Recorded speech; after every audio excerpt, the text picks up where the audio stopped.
Is it recording? Yes, sir. Okay. So, once we know about the population, the next thing we have to talk about is our sampling procedure. Sampling procedure. Sampling procedure. Sampling procedure. You have to bear in mind that not all studies require sampling procedure, okay?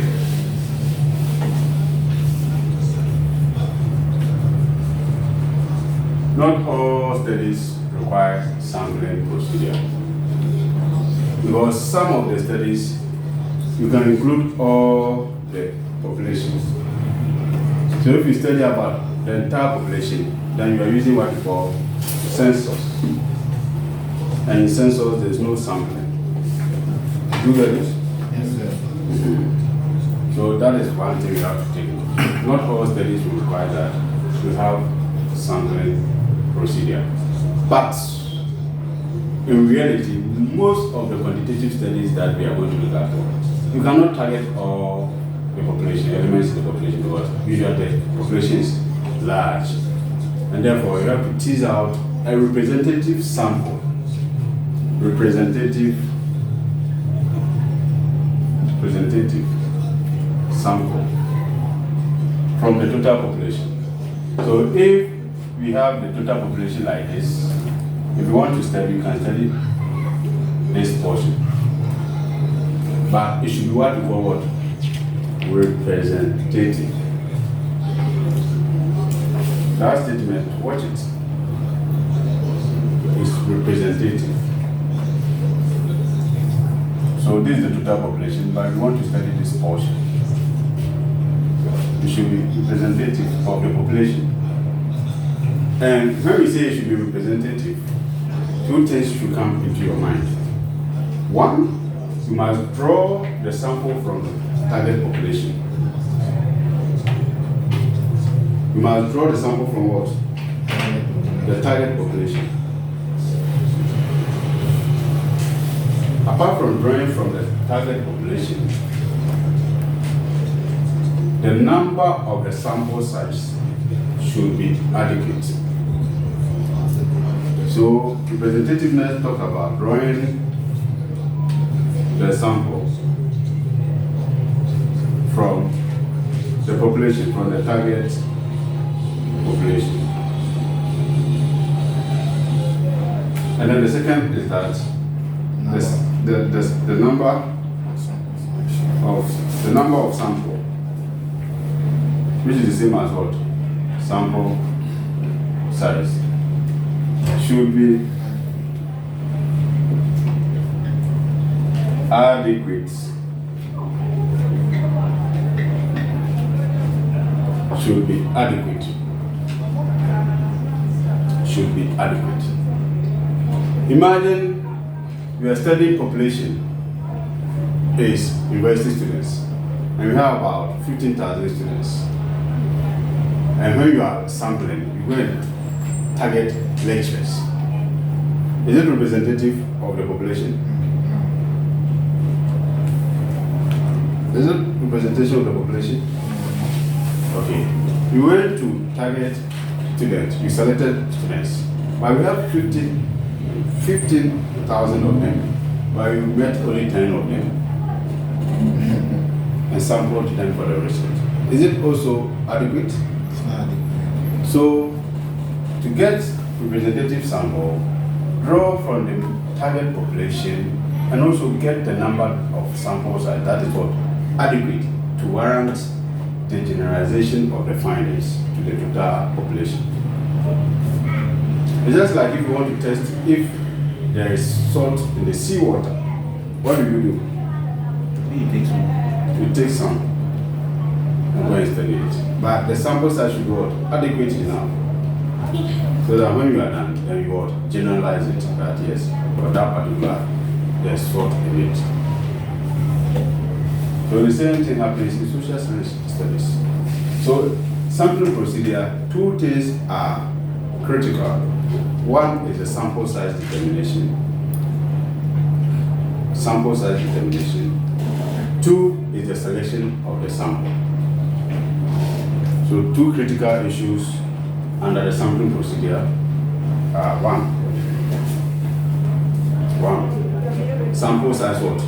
Determination. You must always determine the appropriate sample size first. And when you are done with the sample size determination, then you move on to the second step and select the sample during the data collection phase. Okay? So that is what we do. But in all, make sure that we have representativeness, growing from the same target population and getting a number that is representative of the population. Okay? So that is that. So how do we determine sample size? How do we determine sample size? Sample size determination should be based on scientific method, and they should be based on some parameters. So let me make mention of some of the means that you can use to determine your sample size. Then I have a good audio on the YouTube channel that we have extensively discussed determination of sample size. Go and watch all of them, and you'll be able to. So one thing you can do, latest one that nowadays people are using is what we call the use of G-Power. The use of G-Power software. You can use G-Power software to calculate for your sample size. You can also use population sample metrics. You can use population sample metrics. You know some of them. Population sample metrics. Krejcik and Morgan.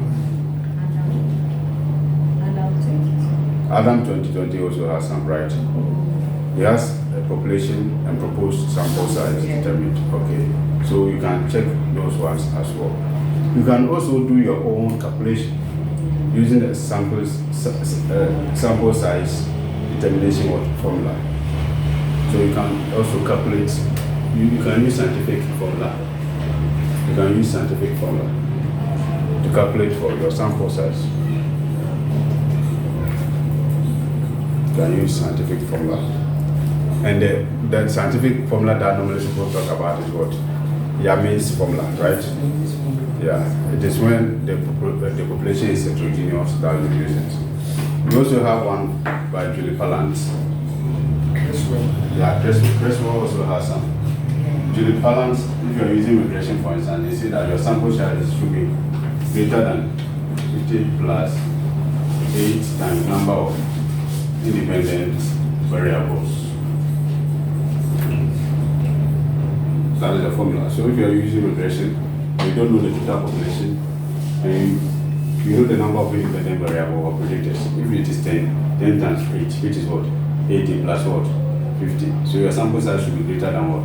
130. That's all. And just as I said, I have good videos on the channel. Go and download or go and watch them, and they will be. At least you know how the things that we can use to determine the sample size, right? And the determination of the sample size is influenced by parameters. And in each of the videos, I've shown you the key parameters that you have to consider. For instance, if you want to look at this one, for instance, the parameters constant, 50 is constant, right? And then 8 is also what? Constant. So the next parameter is what? The number of what? Independent variables. So if you know the number, just place it there. Then it will give you. So that is how we determine the sample size. So once we be able to determine the sample size, what else do we have to do? You have to now come and what? Select them. And then the idea is about what we call sampling technique. Sampling technique. So in selecting, we are using what we call sampling technique. And we have two broad sampling techniques that are available. Have you heard of them before? Not The two broad sampling techniques. probability. Very good. Sampling techniques.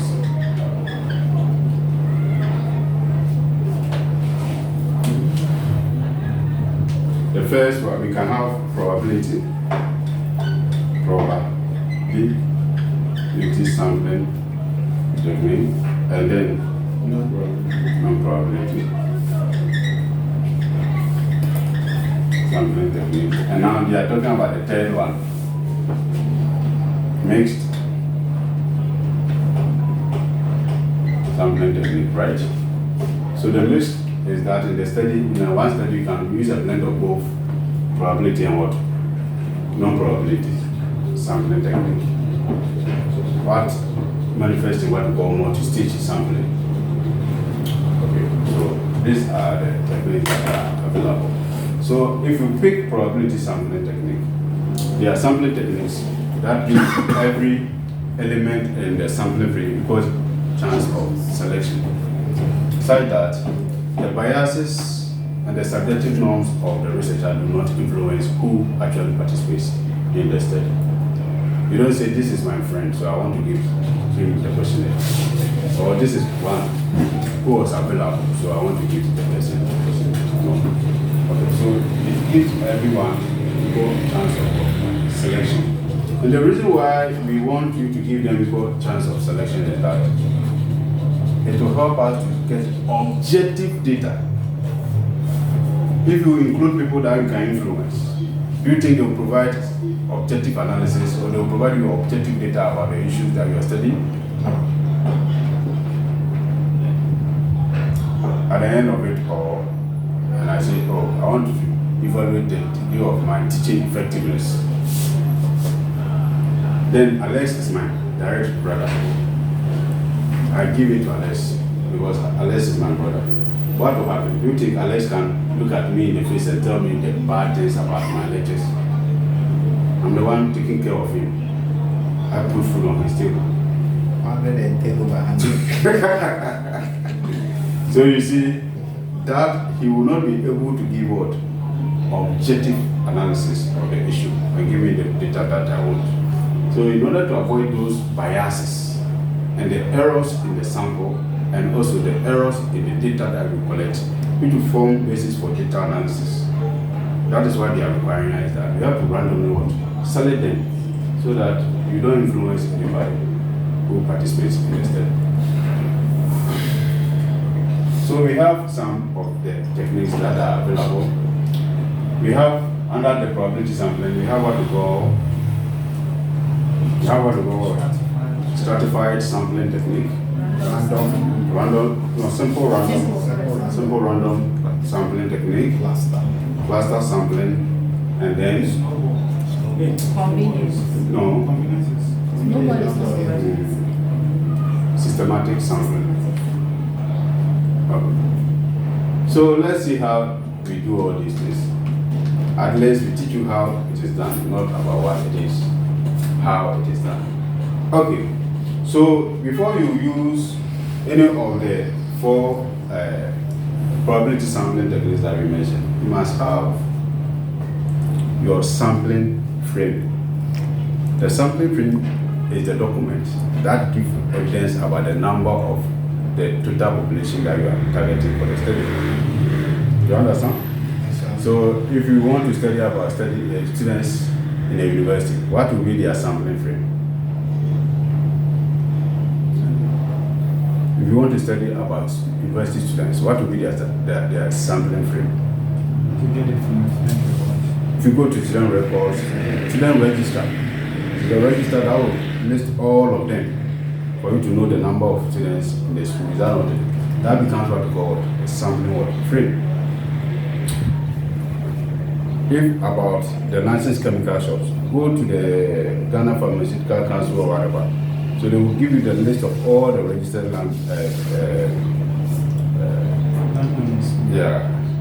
chemical sellers, and then that one becomes what you call what?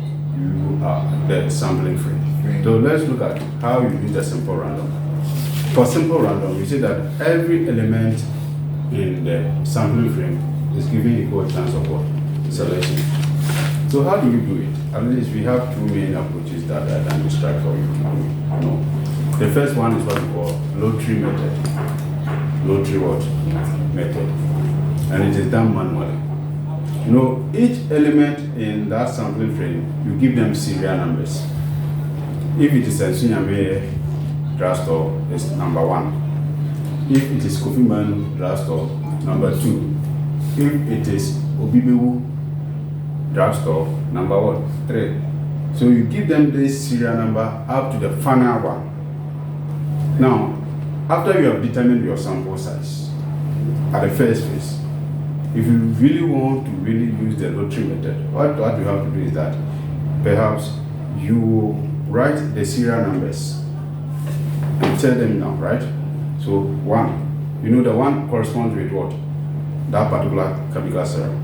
1 up to maybe if they are 500, 1 up to what? 500. You tell them. And then you mix this sheet of serial numbers. And assuming that the total population is 500, but you need a sample of, say, 120.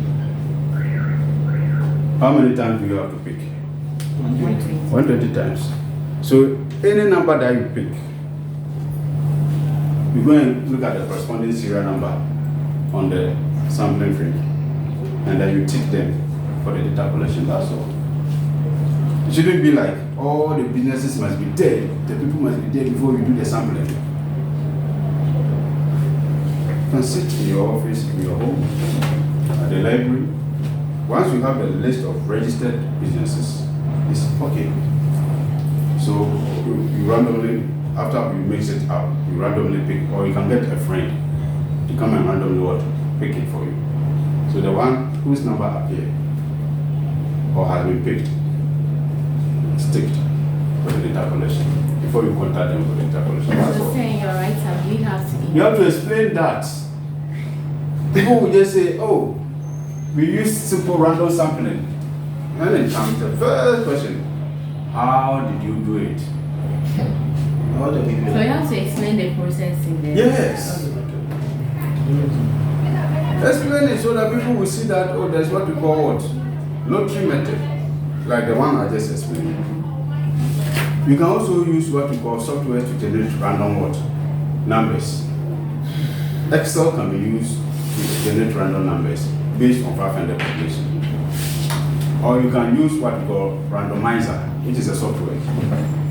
If you put in the total population and you tell them to generate random number of up to 120, it will generate the numbers up to 120. And any number, any serial number that appears as part of the random numbers is ticked for the data collection. That's all. So you have to explain step by step how you did it. At least I've given you 2 main methods that you can use to do the simple random. Is that okay? Yeah. Okay. So that is that. Then we also have another sampling method called stratified sampling. Stratified sampling comes from the word strata or stratum. So when you are studying a population,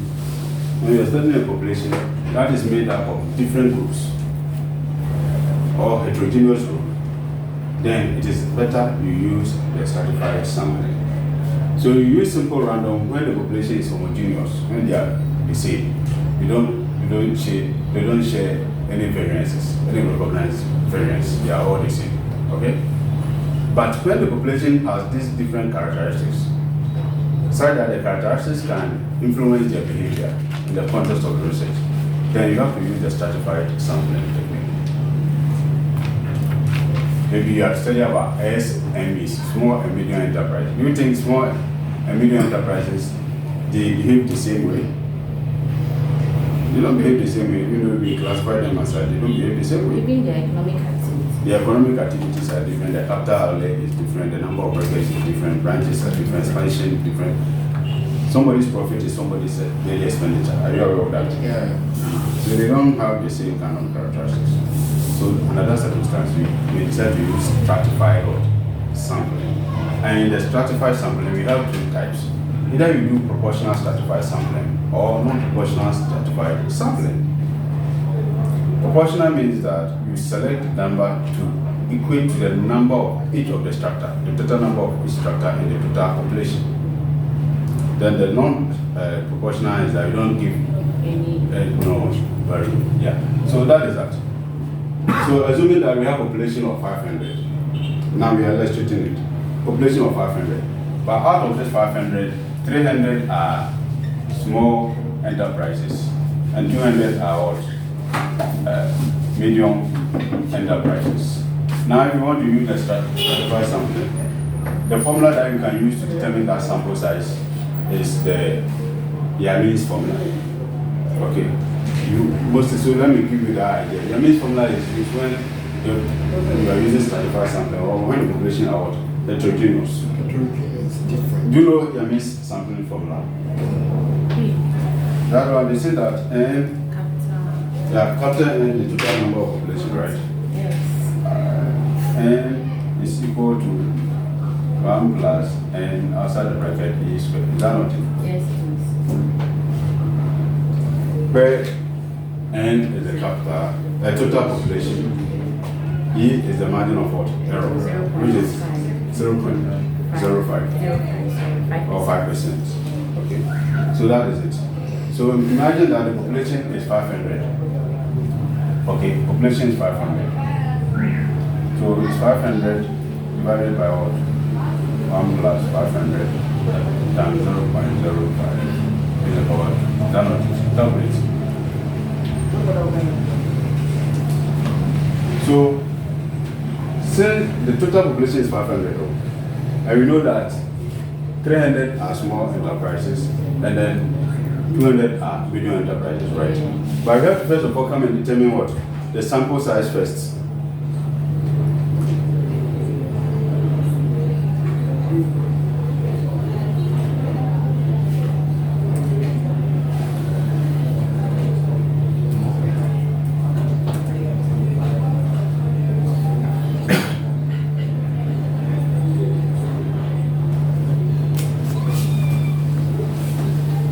So what is the sample size? What did we get? 222.22. 222.22. You can't divide the limit. Yeah. So 222. So this is the sample size, okay? Now if you want to use the stratified sampling, if you want to use a proportional, what do you do? So you take each sample over the total population. Yeah. So medium enterprises, their total is 300 divided by 500 Times the sample. 2. And then you know the number of medium enterprises you have to select. Yeah. 133.2. So 133. 133. The remaining one becomes what? Small enterprises. So subtract this one from there. 222. We get 90. 90. Yes. So it means that in this study you will need 133 of medium enterprise. You need what? 90 of small enterprise. Then after you have done this, then you use simple random. Have you seen? Select. So if you go into the medium enterprise, you use simple random to select how many of them? 133. If you go to those that are in the small enterprises, you also use simple random to select upward 90. Either you are using the lottery method or the randomizer kind of thing. That's all. So that is what we call stratified sampling. Then we also have what we call cluster. Okay, before I go to the cluster, let's talk about the systematic sampling. Systematic. And I will use the class as illustration. Okay. So the same thing like the other ones, you should have your sampling frame listing all the elements in the population and giving them serial numbers. After you have determined your sample size, the first element is randomly selected. After selecting that first element, the nth elements are selected. So the first element Or sample is what? Randomly what?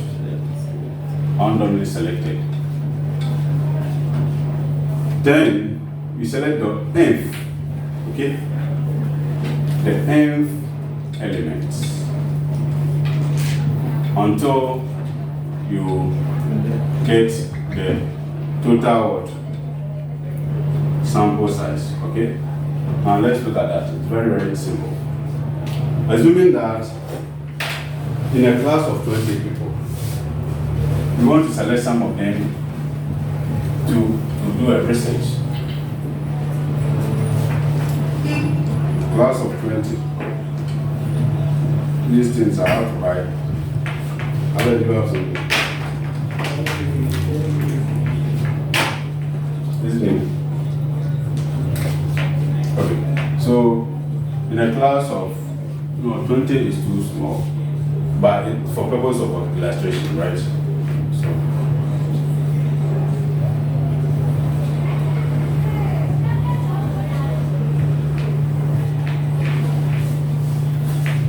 in this class, Alex is here. Ofuman, Ama, Mansan, Ya, Trua, Open, Man, Kwame Nkatia, Asamwa Kokoti, Yao, you see what I'm trying to do? Elizabeth Watts. The person who put Brony P.I.D. Queen is here. Queen Amamansa. Okay. Musa. Yabekun. Joe. Mary what? Okay.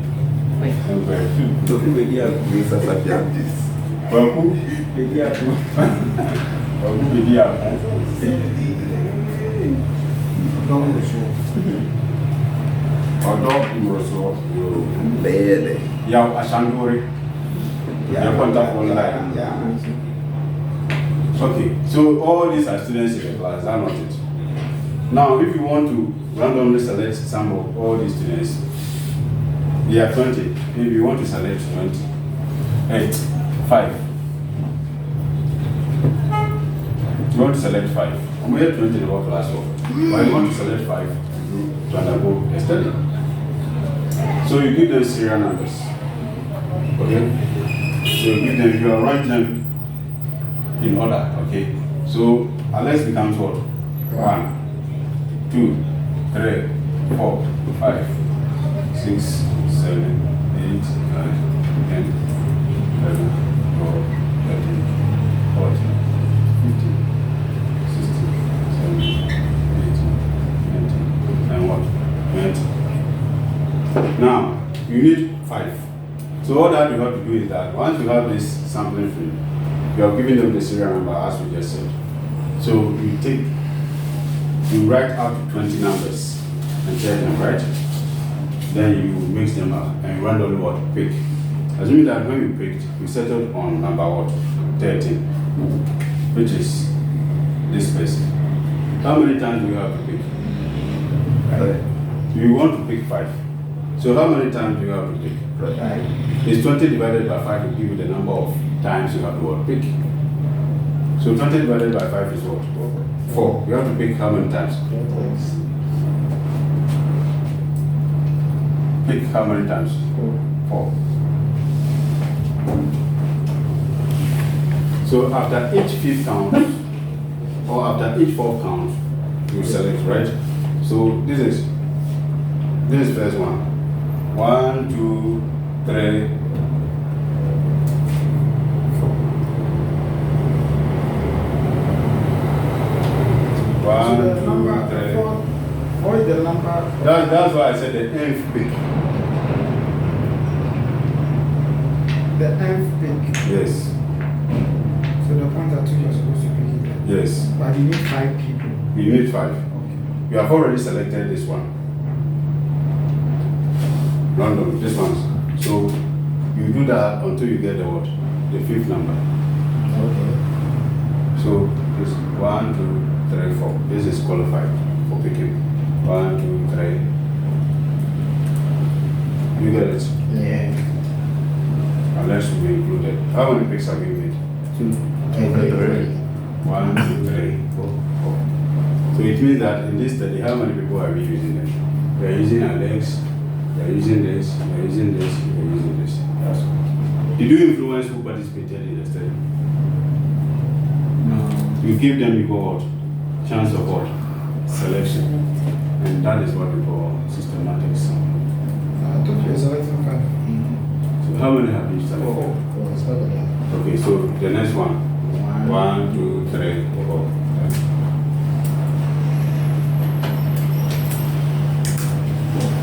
So the fourth become what we call the nth number.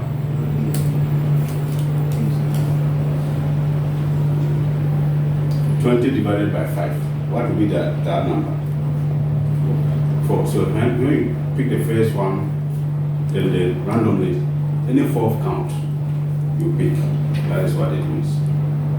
And that is what we call systematic sampling. Isn't it correct? That one, you have given each of the elements in the population equal chance of what? Selection.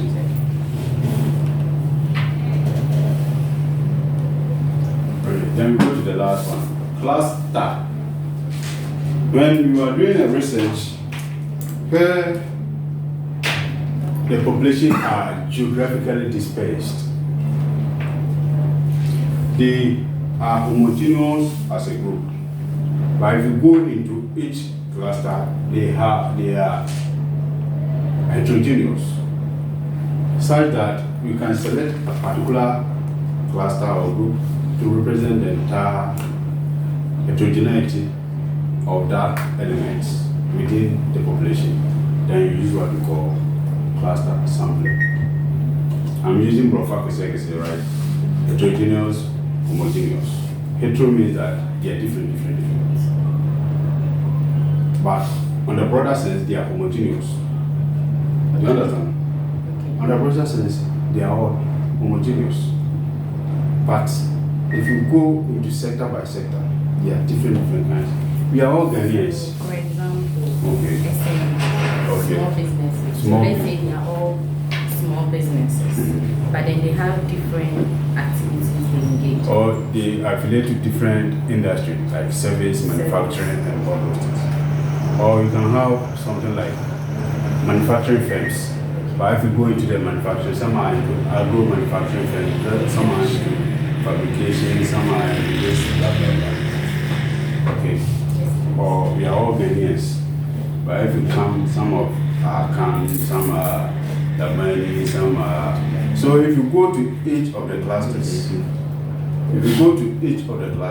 you should see these different groups. But this group must all reflect the homogeneous target population that we are talking about. So that is what What in the case of hotels? Okay. So hotels, if you come deeper, we can have different classes of hotels. But are they geographically dispersed? Yes. If you are doing a study and the elements are geographically dispersed, that is when you use the cluster sampling. So for my case, for instance, the cocoa farmers are geographically dispersed.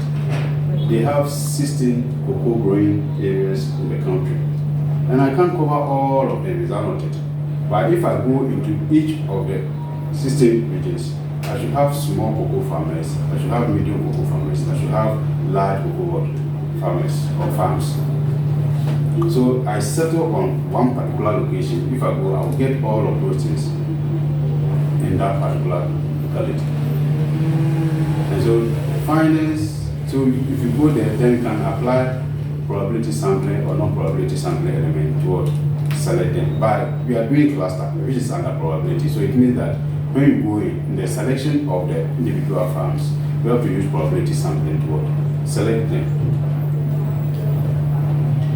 And either use the lottery method or the randomizer, because you also have the list of the farms that are available there.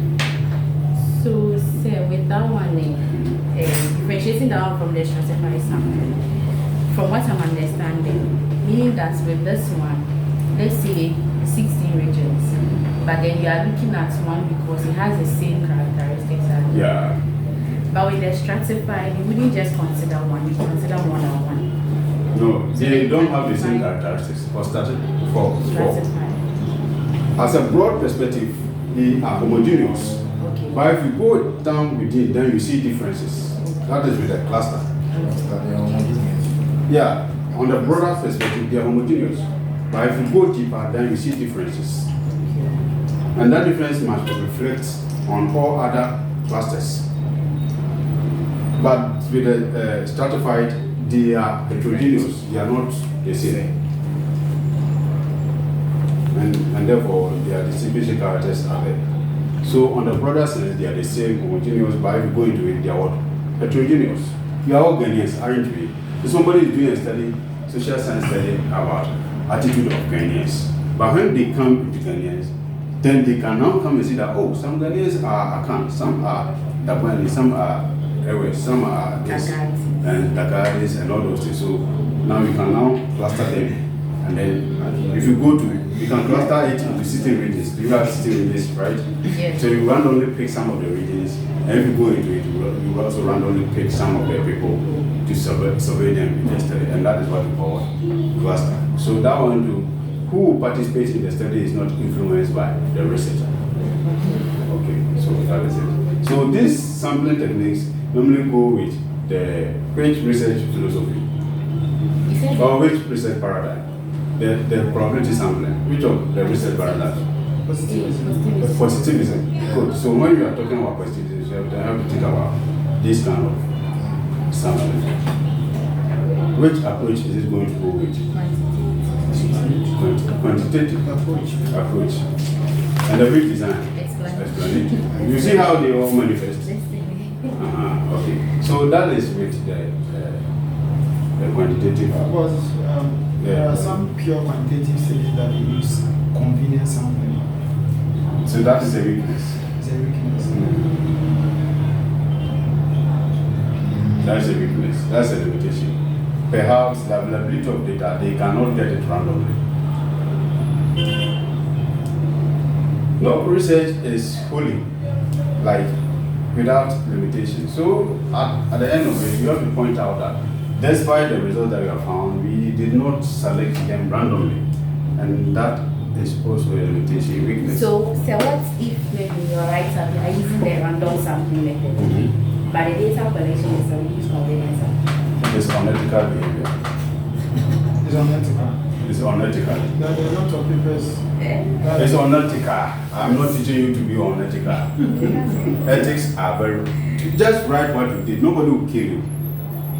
Just write what you did. And justify why the obvious choice was there, but you couldn't use it. If they see that in reality it is not feasible, nobody will force you to teaching and you have to use it. You don't want to be criticized. Research, they criticize you. Yeah.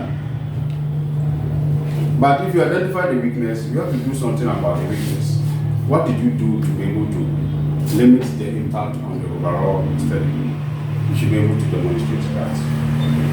So these are the sampling, probability sampling techniques that we can employ in our study. We end here, and then I will let you go and read about the non-probability sampling techniques. I will not teach you. Okay, so the non-probability, we have the quota sampling, quota sampling technique. We have convenience sampling technique. We have snowballing sampling technique. And then we have the purposive sampling technique.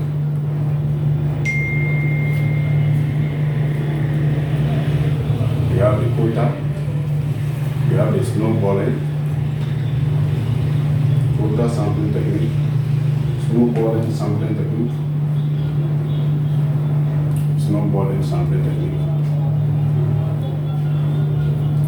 And purposive sampling technique. Have you written convenience sampling technique? Yeah. Okay. So these are the basic four that as at now I know. And I expect that you will read it. I think in our next meeting, you give brief description of them for me to see if you read on them or not. Until we meet, I wish you all the best and may the good Lord bless us. Thank you.